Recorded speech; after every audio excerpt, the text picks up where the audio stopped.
Baik teman-teman, presentasi tadi mengakhiri pertemuan kita hari ini, sekaligus juga mengakhiri pertemuan kita di kelas teori perspektif ekonomi politik global di semester ini. Terima kasih banyak sudah bersama-sama di kelas ini.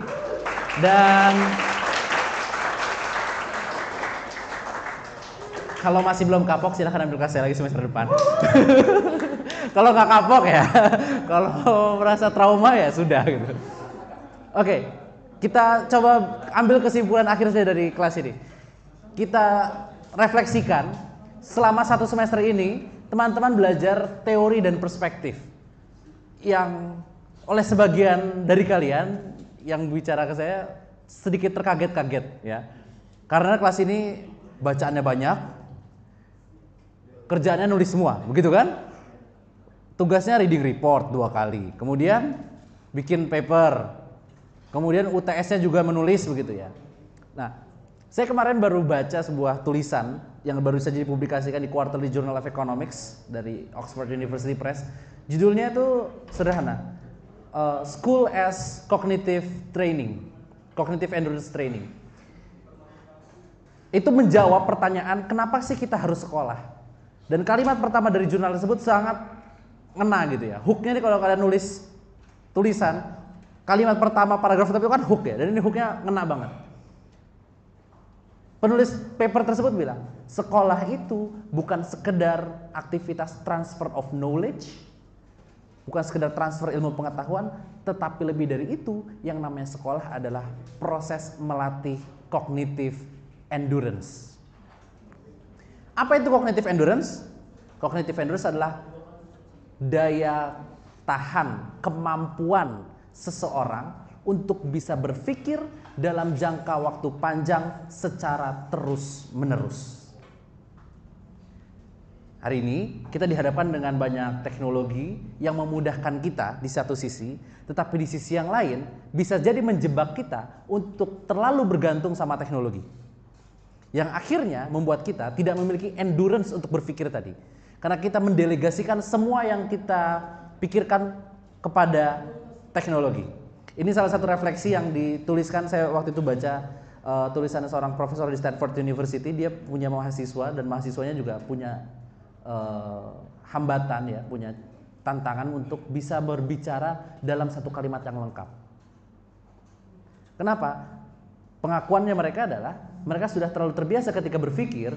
Mereka tidak menuntaskan pikirannya, proses berpikirnya di sini, tetapi mereka mendelegasikan itu kepada AI. It's fine menggunakan AI, tidak masalah. Tapi di sisi yang lain kita harus sadar, sebagai manusia kita tidak boleh melupakan agensi kita bahwa AI itulah alat bantu buat kita. Satu semester ini kita belajar terkait dengan banyak sekali teori, mulai dari economic nationalism, mercantilism, liberalism, feminism, environmentalism, dan ism-ism yang lainnya. Semoga itu adalah bagian kita untuk melakukan cognitive endurance tadi. Kenapa? Karena dalam penelitian tersebut ditunjukkan bahwa dengan survei di lebih dari 1000 sekolah di India, sekolah-sekolah yang miskin di India, anak-anak yang bersekolah di tempat yang mereka bisa melatih cognitive endurance itu punya kemungkinan untuk sukses lebih besar di masa depan. Meskipun starting point-nya sama-sama miskin. Ya. Kita kan di sini alhamdulillah tidak terlalu seperti itu secara ekonomi, maka kita harus mencari tantangan baru terus untuk bisa memiliki kemampuan dari cognitive endurance. Semoga ketika nanti sudah selesai, kita punya cognitive endurance yang lebih baik ketika nanti teman-teman bekerja, bermasyarakat, berkeluarga, dan seterusnya. Ini juga mengingatkan saya pada sebuah buku. Tadi saya bawa bukunya, tapi saya lupa bawa ke sini di kantor. Bukunya Daniel Kahneman, judulnya Thinking Fast and Slow. Ya.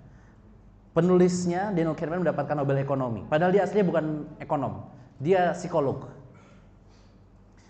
Teorinya Daniel Kahneman adalah dia membagi bahwa sistem berpikir manusia itu ke dalam 2 sistem. Sistem 1 dan sistem 2. Sistem 1 adalah sistem berpikir yang berjalan secara cepat, refleks. Kalau kalian misalnya ditanya, berapa 1 tambah 1? Kan tidak perlu ngitung kan? Langsung 2. Kalau ditanya, berapa 279 dikali 489? Kan harus hitung dulu kan? Itu namanya di sistem 2. Dengan memiliki tadi cognitive endurance, kita memiliki kemampuan berpikir dalam jangka waktu panjang, kita sedang memperbesar kapasitas sistem 1 kita, Sehingga ketika kita dihadapkan pada masalah, maka masalah tersebut sudah bisa kita selesaikan dengan lebih cepat melalui sistem 1 dalam cara berpikir kita. Tidak lagi kita harus proses dalam waktu lama melalui sistem 2. Ya. Itu juga alasan selain kita berkuliah untuk mendapatkan ilmu pengetahuan, yang pada akhirnya ilmu pengetahuan tersebut memperkuat cognitive endurance kita sehingga memperbesar kapasitas di sistem 1 kita. Di sisi lain juga kita memperkaya pengalaman. Agar apa? Agar ketika nanti kita setelah selesai kuliah, kita bisa lebih cepat dalam membuat keputusan. Apakah teman-teman sadar ketika sekarang kan teman-teman usianya berapa kira-kira? 17, 18, 19, 20 tahun. Semakin mendewasa, salah satu ciri manusia yang semakin dewasa itu adalah semakin banyak kita mengambil keputusan. Dulu ketika kita masih SD, keputusan tuh kebanyakan di take over sama orang tua kita kan. Di sekolah yang memutuskan guru-guru kita. Ketika mulai masuk kuliah, beberapa keputusan sudah mulai kalian ambil kan? Mau ngekos di mana, yang sederhana begitu kan? Mau berteman dengan siapa, mau ikut organisasi apa? Keputusan itu kalian yang buat. Selanjutnya setelah pasca kuliah akan semakin banyak keputusan-keputusan yang dibuat. Bagaimana cara buat kita bisa mengambil keputusan dengan lebih tepat, kemungkinan tepatnya lebih besar adalah memperbanyak pengetahuan dan memperbanyak pengalaman. Memperbanyak pengetahuan kita memperbesar kapasitas sistem 1 kita melalui cognitive endurance tadi, dari memperbanyak pengalaman melalui kalian berorganisasi, berteman, menghadapi masalah, itu juga membawa kita pada pengambilan keputusan yang jauh lebih tepat dari sebelum-sebelumnya. Sehingga keputusan tersebut tidak perlu kita sesali di masa datang. Ketika kita ada masalah, kita hadapi dengan pengalaman dan pengetahuan. Ya. Jadi kalau keputusan itu kan tidak hanya kita bicara posibilitas.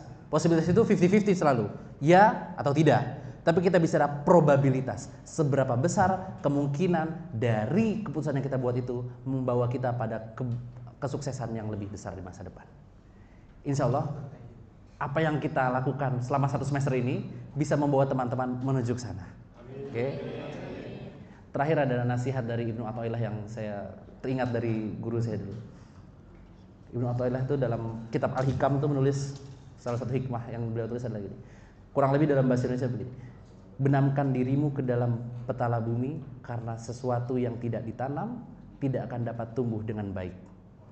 Ketika kita menjadi seorang pembelajar, kita harus membenamkan dalam bumi itu maksudnya adalah kita selami ilmu pengetahuan yang kita pelajari, kita belajar ilmu hubungan internasional dengan sungguh-sungguh, kalian belajar teori dengan sungguh-sungguh, kita belajar ekonomi politik dengan sungguh-sungguh.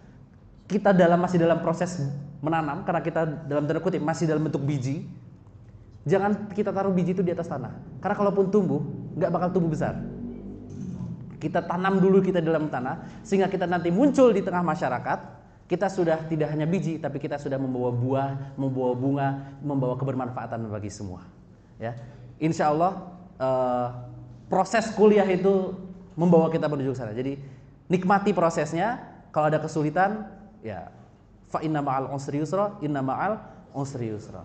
Fa inna ma'al usri, alif lam itu artinya ada satu masalah yang sama, ya. Sementara yusra karena tidak ada alif lamnya maka dia merujuk pada kemudahan yang berbeda. Kalau Anda dihadapkan pada satu permasalahan, insya Allah solusinya minimal ada 2. Perbanyak peluang solusi itu dengan menghadapi masalah, kebaikan-kebaikan dan kemudahan-kemudahan akan jauh lebih banyak dibuka di masa datang. Sampai jumpa di semester yang akan datang. Selamat menuntaskan papernya. Silahkan tolong nanti di print, 1 orang saja ngeprint per kelompok, tapi tolong semuanya hadir untuk tanda tangan kehadiran ketika UAS agar nilainya bisa diproses. Oke? Soal teori UAS teori itu kurang lebih hari minggu kedua ya. Senin minggu kedua kalau. Tanggal 13. Oke. Tolong dilihat nanti di DAA update ya. Untuk pengumpulan Selasa pengumpulannya. Kalian datang, setiap orang datang untuk tanda tangan agar nilai bisa diproses. Tapi cukup 1 orang saja setiap kelompok yang ngeprint. Oke, tolong di print ya. Dan tidak hanya di print, juga di upload di Google Classroom. Nanti akan saya sediakan formnya di Google Classroom. Oke? Ada yang mau ditanyakan? Sudah tidak ada? Sampai jumpa di semester datang. Assalamualaikum warahmatullahi wabarakatuh.